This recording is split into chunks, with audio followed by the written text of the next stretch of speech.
시편 133편 말씀 보겠습니다. 시편 133편 세 구절인데 우리 다 같이 한 목소리로 읽도록 하겠습니다. 같이 읽습니다. 시작.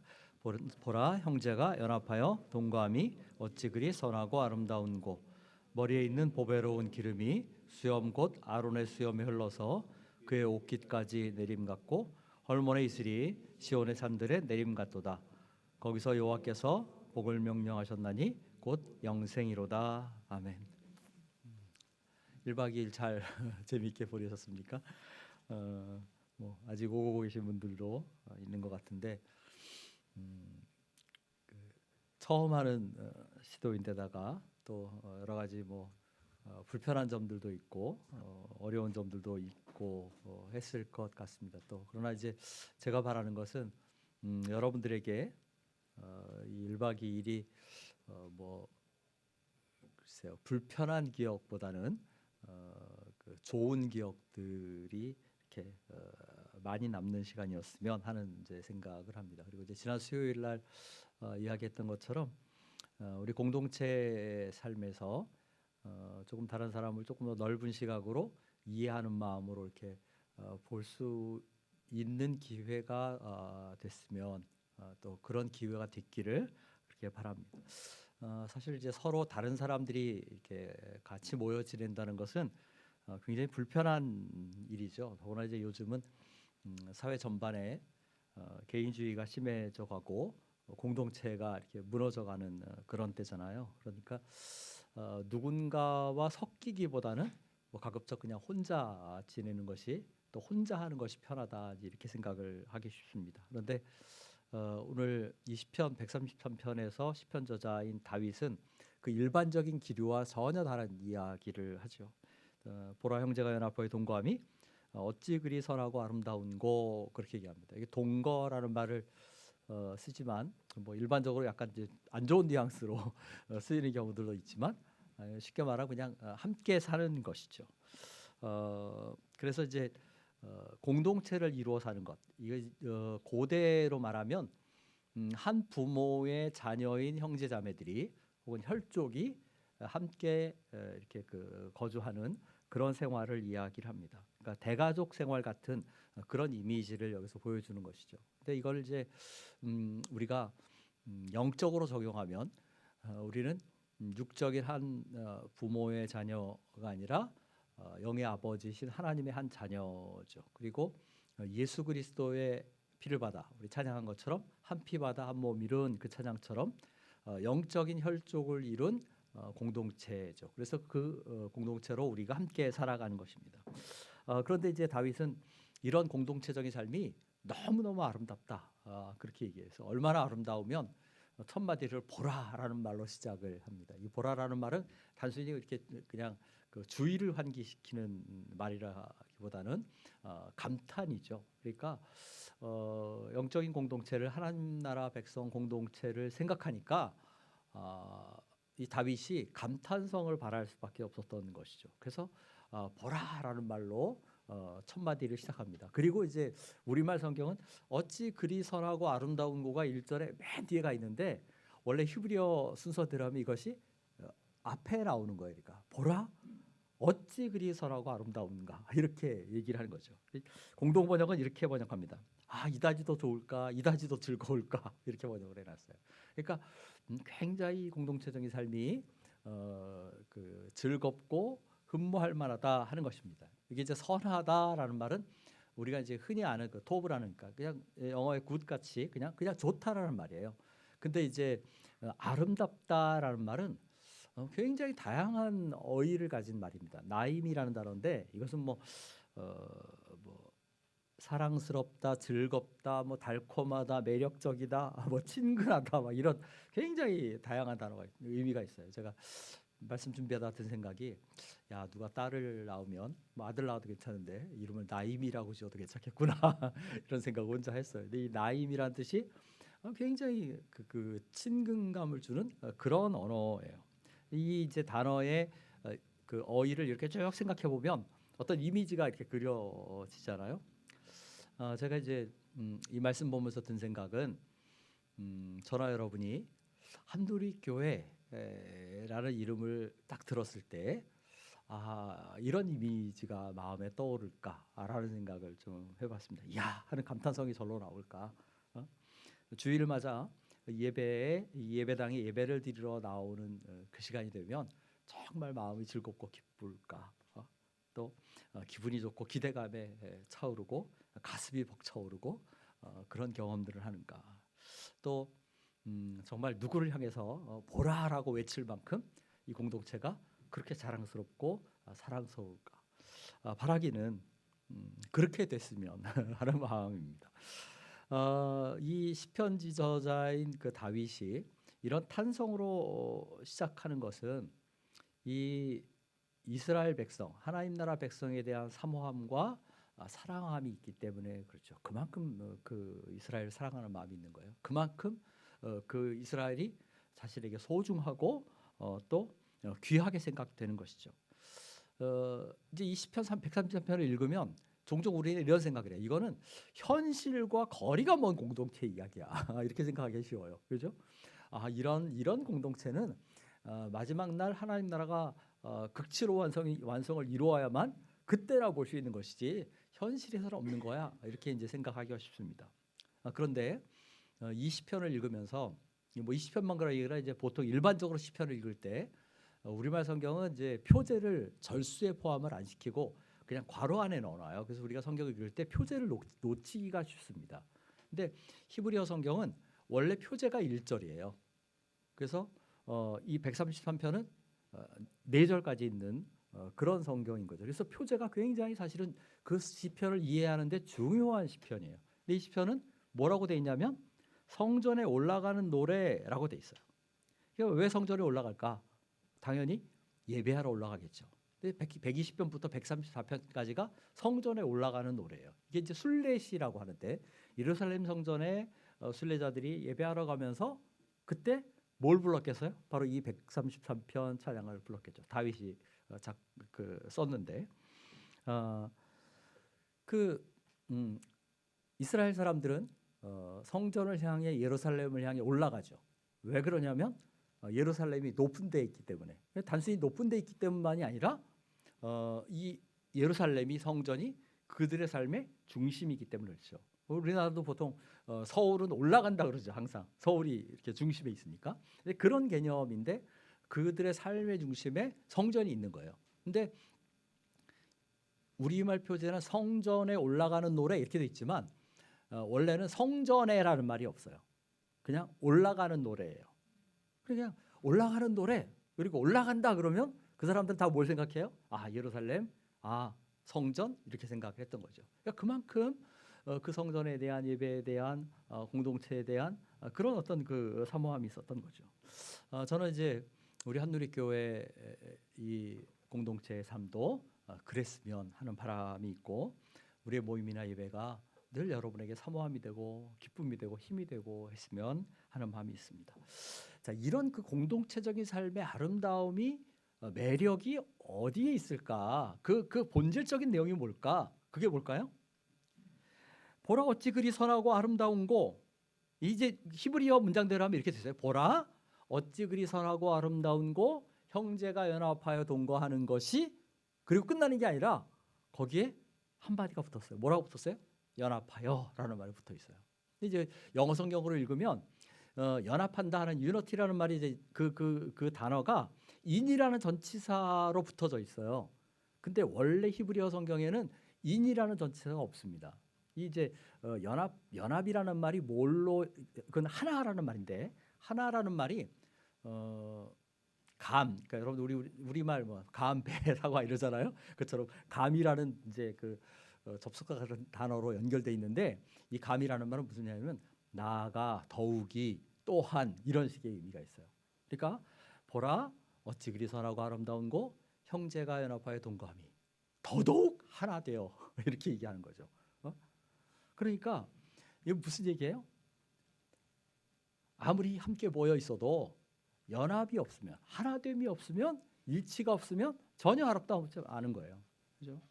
아까 얘기한 것처럼 우리는 다 제각각인 사람이죠. 서로가 다 달라요. 취향도 다르고 배경도 다르고 뭐 하는 일도 다르고 여러 가지 다 달라요. 그런데 이런 다른 사람들이 어떤 공동의 일치된 비전과 목표와 또 그런 어떤 마음가짐을 가지고 모이지 않으면 이 모임이 어떻겠어요?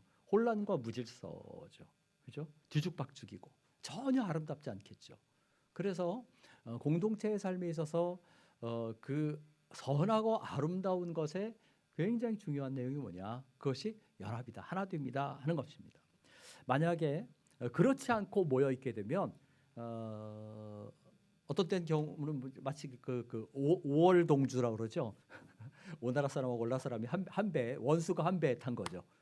그것처럼 매일 분열하고 싸우고 다투고 시기하고 그렇게 되겠죠. 이건 전혀 하나님 나라 백성 공동체 같은 그것이 아닙니다.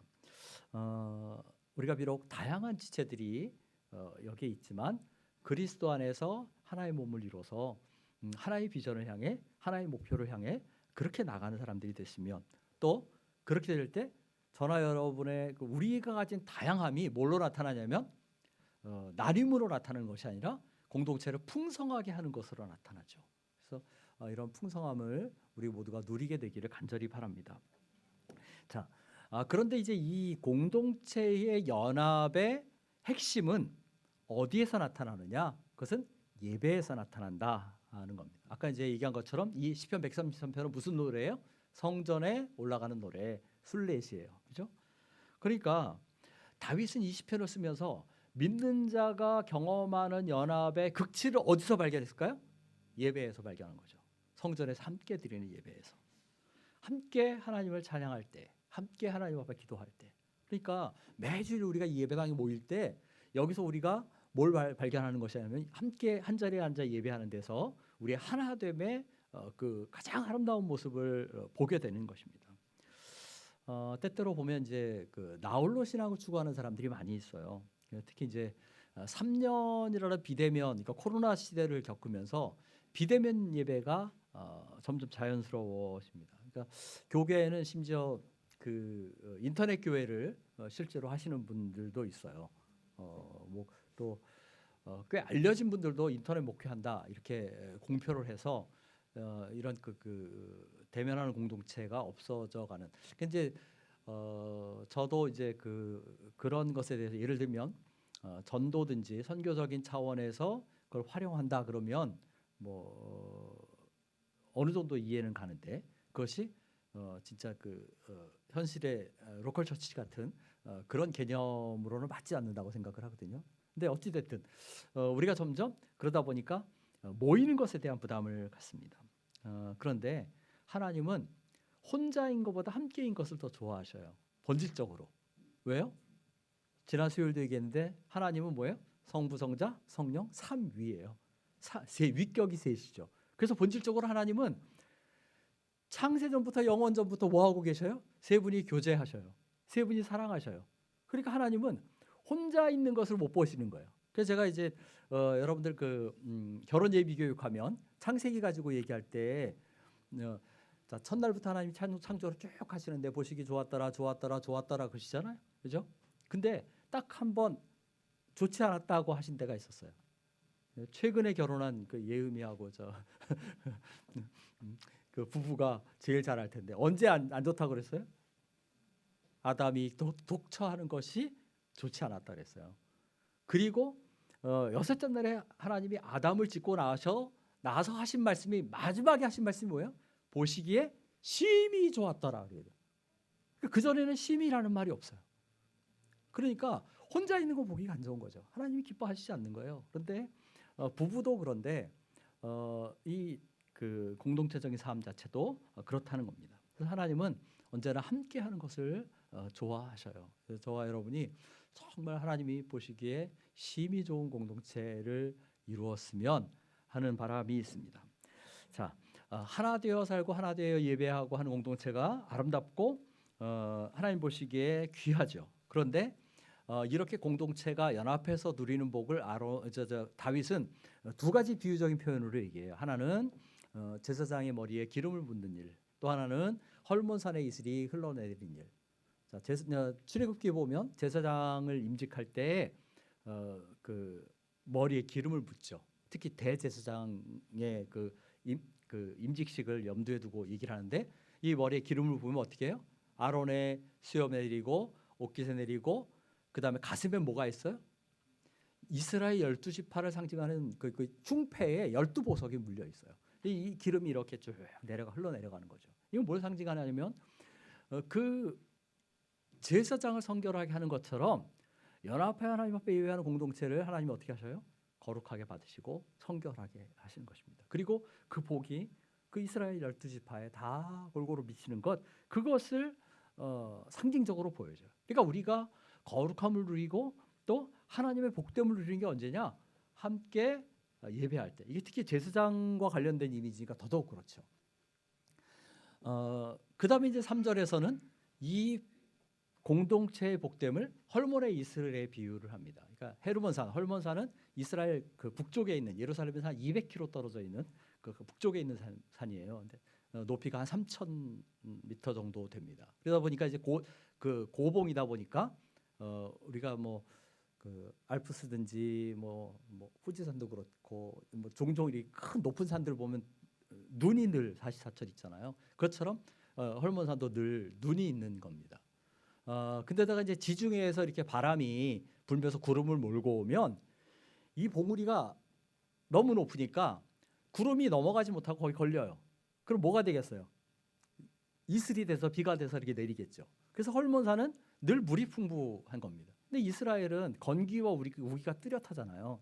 4월부터 8월 이제 이렇게 넘어가면서 그때까지는 건기인데 전혀 비가 안 내리는 거죠. 그럼 작물이 어떻게 자라겠습니까? 새벽녘에 내리는 이슬, 그리고 또 뭐가 있어요? 이 헐몬산에 눈 녹은 물이 흘러내리고 그 물이 풍부한 북부에서 그 요단강을 따라 내려오는 그 물들이 이스라엘의 그 땅들의 수분을 공급하는 거죠. 그러니까 헐몬의 이슬이 이렇게 그 흘러내리는 것, 이 물길이 닿는 곳마다 무슨 일이 일어나겠어요? 메마른 땅이 소성함이 있죠. 새로움을 얻죠. 활력을 얻습니다. 생명력이 있게 됩니다. 형제가 연합하여 사는 삶이 바로 이런 복됨을 준다 하는 거예요. 우리가 주일에 모일 때마다 함께 예배할 때마다 주 안에서 교제할 때마다 그것이 저와 여러분에게 새로움을 주고 또 힘을 주고 그렇게 되는 겁니다. 이런 것의 절정이 뭐냐? 그것이 바로 영생이다라는 거예요. 영생이라는 건 이제 우리가 예수 그리스도로 말미암아 누리는 복된 삶이죠. 그런데 형제가 연합하는 데서 우리는 이미 죽어서 나중에 하나님 나라에 가서 누리는 영생이 아니라 이미 여기서 그 생명의 복됨을 누린다 하는 겁니다. 자, 3절 보면 특이한 표현이 마지막에 하나 나와요. 여호와께서 복을 명령하셨나니 곧 영생이로다 이렇게 얘기해요. 복을 명령하셨나니 이렇게 얘기해요. 좀 우리한테 생소하죠. 예를 들면 하나님이 복을 주셨다 이렇게 얘기하든지 하나님 복을 내리셨나니 이러든지 하나님이 복을 베푸셨나니 이렇게 얘기하면 되는데 하나님이 복을 명령하셨다 그렇게 얘기합니다.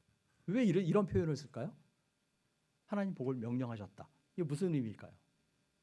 자, 쉽게 생각해 보세요. 하나님이 명령하시면 어떻게 됩니까? 하나님 명령하시면 반드시 이루어져요. 어김이 없어요. 그렇죠? 실패가 없습니다. 그러니까 하나님이 복을 명령하셨다라는 얘기는 뭐예요? 확실히 복을 주시는 거예요. 이거는 뭐 취소되거나 무슨 방해를 받는 것이 아닙니다. 확실하게 보장된 반드시 임할 축복이다라는 거예요.